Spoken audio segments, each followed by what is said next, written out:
Students, physics के अगले video में आपका स्वागत है। इस वीडियो के अंदर हम रेजिस्टेंस इन सीरीज के बारे में पढ़ेंगे कि कॉम्बिनेशन सीरीज कॉम्बिनेशन कैसे बनाया जाता है, उसकी क्या यूजेस होती हैं, उसमें वोल्टेज, करंट, रेजिस्टेंस किस तरीके से उन चीज़ों का फ़र्क पड़ता है। हम उन सब चीज़ों के बारे में पढ़ेंगे।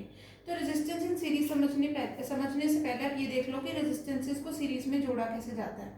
हम क्या करते हैं, सारी जो जितनी भी आपने रेजिस्टेंसेस लगानी है उन सबको कैसे लगाते हो, आप एक ही लाइन में ज्वाइन कर देते हो, ठीक है। और इन सबको किससे कनेक्ट कर लेते हो, एक बैटरी से।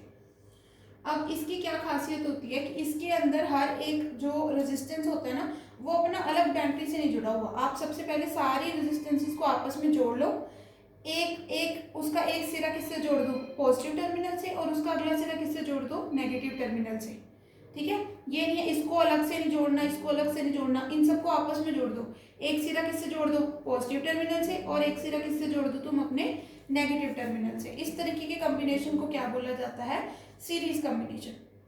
अब सीरीज कॉम्बिनेशन की बहुत सारी इंपॉर्टेंट प्रॉपर्टीज होती हैं, और ये सबसे पहले तो तुम्हें मैं बता दूं कि जो तुम्हारी दिवाली की लाइटें होती है ना, जो हम लगाते हैं अपने घरों के बाहर जगमग जगमग, उनमें जो कॉम्बिनेशन लगता है वो सीरीज का ही लगता है। अब देखो सीरीज कॉम्बिनेशन की खासियत क्या है। अब ये मैंने तुम्हें ये चीज बताई थी कि जो ये बैटरी होती है इसका क्या काम होता है, पोटेंशियल डिफरेंस क्रिएट करना, करंट को ऑन करना, ये काम किसका होता है, बैटरी का होता है। तो रेजिस्टेंस इन सीरीज में क्या होता है, अब ये क्या है, यहाँ से करंट को छोड़ेगा, ठीक है। मान लो करंट इधर वाली डायरेक्शन में फ्लो कर रहा है, ठीक है। तो इसमें हम क्या देख रहे हैं कि अगर इस वाली रेजिस्टेंस में, ये रेजिस्टेंस नंबर 1, ये 2, ये 3, ये 4, हम क्या देख रहे हैं कि अगर ये रेजिस्टेंस किससे जाएगी, फर्स्ट वाली से जाएगा करंट अगर, तो ये सेकंड वाली से जाएगा, फिर अगर सेकंड वाली से पास किया तो थर्ड में जाएगा, थर्ड वाली से पास किया तो ये फोर्थ वाली में जाएगा। इसका ये नहीं है कि दूसरी वाली रेजिस्टेंस में अपना अलग से करंट जा रहा है, पहली वाली में अलग से जा रहा है। इसमें क्या खासियत है, अगर बीच में आपने ये कनेक्शन टूट गया, मान लो ये कनेक्शन मैंने यहाँ से तोड़ दिया, तो तुम्हें पता है करंट कैसे जाता है, क्लोज्ड पाथ से जाता है ना। तो अगर ये कनेक्शन टूट गया तो सारी की सारी लड़ी क्या हो जाएगी, तुम्हारी खराब हो जाएगी, क्योंकि अब इसको पोटेंशियल डिफरेंस देने वाला कोई नहीं बचा, इसको पोटेंशियल देने वाला कोई नहीं बचा, और इसको, इसके पास पॉजिटिव टर्मिनल तो है, हायर पोटेंशियल तो है, लोअर पोटेंशियल इसके पास नहीं है। यानी अब इस लड़ी के बीच में से अगर तुम्हारा एक भी तार अगर टूटा तो सारे के सारे सर्किट में क्या हो जाएगा, करंट चलना बंद हो जाएगा, ठीक है। रेजिस्टेंस में अगर करंट जाएगा तो सब में से जाएगा, अगर नहीं जाएगा तो किसी में से भी नहीं जाएगा, ठीक है। तभी ये होता है ना, अगर तुम दिवाली की अपनी लाइट्स में से अगर तुम्हारा एक बल्ब फ्यूज हो जाए तो सारी की सारी लाइट खराब हो जाती है ना। वो क्यों हो जाती है, क्योंकि वो सारी एक ही रेजिस्टेंस में जुड़ी होती हैं, ठीक है। इनका अलग अलग पोटेंशियल सप्लाई नहीं होता, सबका एक ही होता है पोटेंशियल सप्लाई, इसलिए कैंसिल हो जाती हैं, ठीक है। तो रेजिस्टेंस की मतलब रेजिस्टेंस इन सीरीज की क्या खासियत है कि हर एक रेजिस्टेंस में R1, R2, R3 और R4 सब में करंट क्या जाएगा, सेम जाएगा।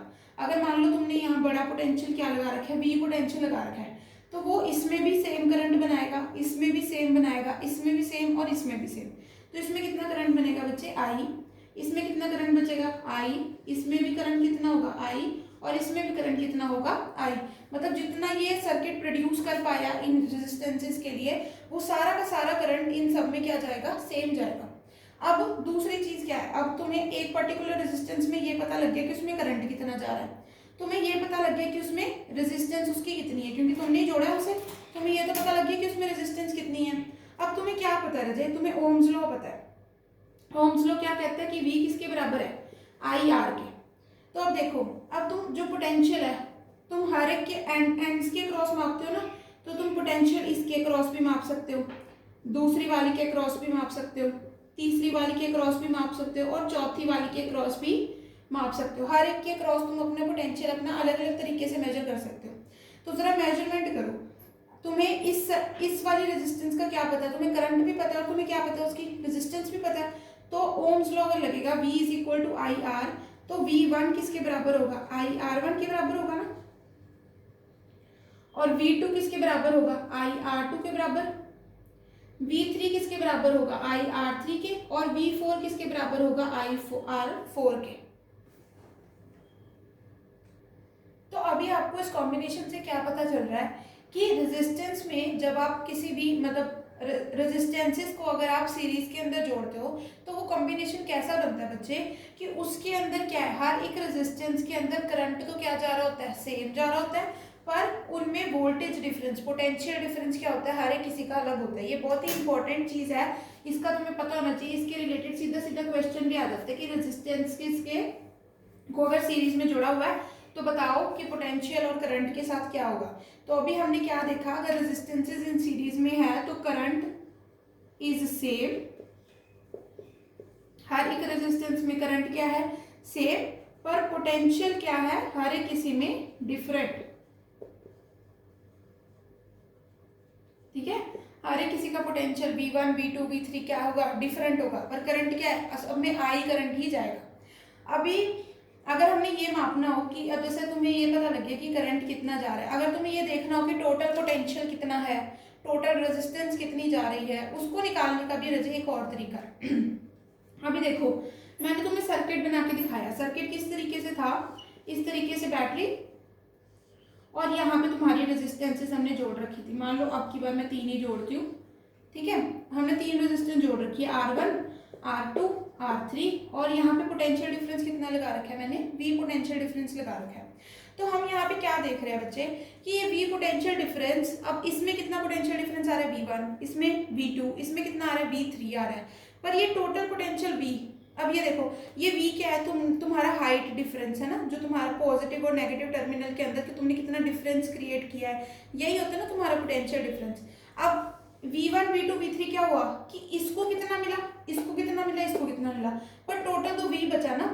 अब जैसे मान लो तुम्हारे पास 10 सेब है, तुम्हारे पास सामने क्या है, 3 लोग बैठे हुए हैं, तुम उन 10 सेबों को 3 लोगों के बीच में बांट रहे हो, ठीक है, तुमने मान लो 2 किसी को दे दिए, 4 किसी को दे दिए, 4 किसी को दे दिए, ठीक है, इस तरीके से बांट दिए तुमने अपने सेब। तो तुम्हें क्या पता लग रहा है कि अनइक्वल डिवीजन हो रही है ना, किसी को 2 मिल रहे, किसी को 4, किसी को 5, इस तरीके से अलग अलग डिवीजन हो रही है, पर टोटल सेब तो फिर भी 10 ही रहे ना। उसी तरीके से ये वोल्टेज भी क्या है, ये हमें वो देता है ना, स्ट्रेंथ देता है कि करंट को दे सके, सप्लाई कर सके सर्किट के अंदर। तो अब स्ट्रेंथ तो टोटल सेम ही रहेगी, वो इनमें बट जाएगी, इसमें इस थोड़ी इसमें चली जाएगी, थोड़ी इसमें, थोड़ी इसमें चली जाएगी। तो जो तुम्हारा V होगा वो किसके बराबर होगा कि पहले वाले ने कितना पोटेंशियल ले लिया प्लस दूसरे वाले ने कितना ले लिया प्लस तीसरे वाले ने कितना ले लिया। ठीक है, वही कंसेप्ट है ना कि सेब तो तुम्हारे 10 ही रहे, तुमने थोड़े जैसे सबकी भूख के हिसाब से तुमने उनको सेब बांट दिए, वैसे अब इनकी भूख के हिसाब से मैंने इनको क्या बांट दिए, इनका पोटेंशियल माप दिया। जिसको ज्यादा पोटेंशियल की जरूरत है उसको ज्यादा दे दिया, जिसको कम की जरूरत है उसको कम दे दिया।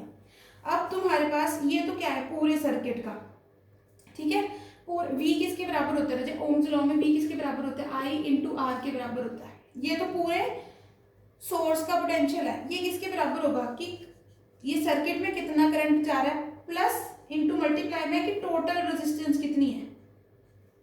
ठीक है, टोटल पोटेंशियल को कि मैं क्या लिख सकती हूँ कि टोटल करंट कितना है और टोटल रेजिस्टेंस कितनी है। अब टोटल करंट तो तुम्हें पता है इसके अंदर क्या जा रहा है, सेम जा रहा है, इसमें भी I जा रहा है, इसमें भी I जा रहा है और इसमें भी I जा रहा है।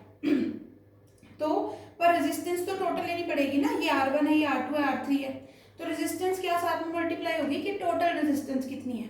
उसी तरीके से V1 क्या होगा, V1 होगा IR1 प्लस V2 क्या होगा IR2 प्लस V3 क्या होगा IR3। समझ गए, V1 का अपना ओम्स लॉ, V2 का अपना ओम्स लॉ, V3 का मैंने अपना ओम्स लॉ लगाया। अब यहाँ पे देख रहे हो इक्वल की इस साइड भी I है, इक्वल की उस साइड भी I है, I से I सारे कैंसिल हो जाएंगे, तो तुम्हारी टोटल रेजिस्टेंस किसके बराबर आ जाएगी, R1 plus R2 plus R3। समझ गए, यानी सीरीज में क्या हो गया, सारी की सारी रेजिस्टेंस क्या होगी बच्चे, ऐड हो गई। यानी इस सर्किट की अगर तुम्हें टोटल रेजिस्टेंस निकालनी हो तो तुम क्या करोगे, जितनी भी अलग अलग रेजिस्टेंसेस लगी हैं सबको ऐड कर दोगे, जो ऐड करके आएगा वो तुम्हारी क्या होगी, तुम्हारी टोटल रेजिस्टेंस। और दूसरा पॉइंट क्या, इसमें सब में करंट क्या जाएगा, सेम, पर पोटेंशियल क्या होगा हर एक किसी का डिफरेंट। पर पोटेंशियल्स को अगर तुम सम कर दोगे तो वो तुम्हारे किसके बराबर आ जाएगा, जो तुमने टोटल पोटेंशियल लगाया होगा, जिस पोटेंशियल की तुमने बैटरी लगाई होगी वो तुम्हारे उसके बराबर आ जाएंगे। ठीक है, ये होता है सीरीज रेजिस्टेंसेस का कंसेप्ट। ओके, आई होप आपको समझ में आ गया हो। इसके बाद का हम अगली वीडियो में करेंगे।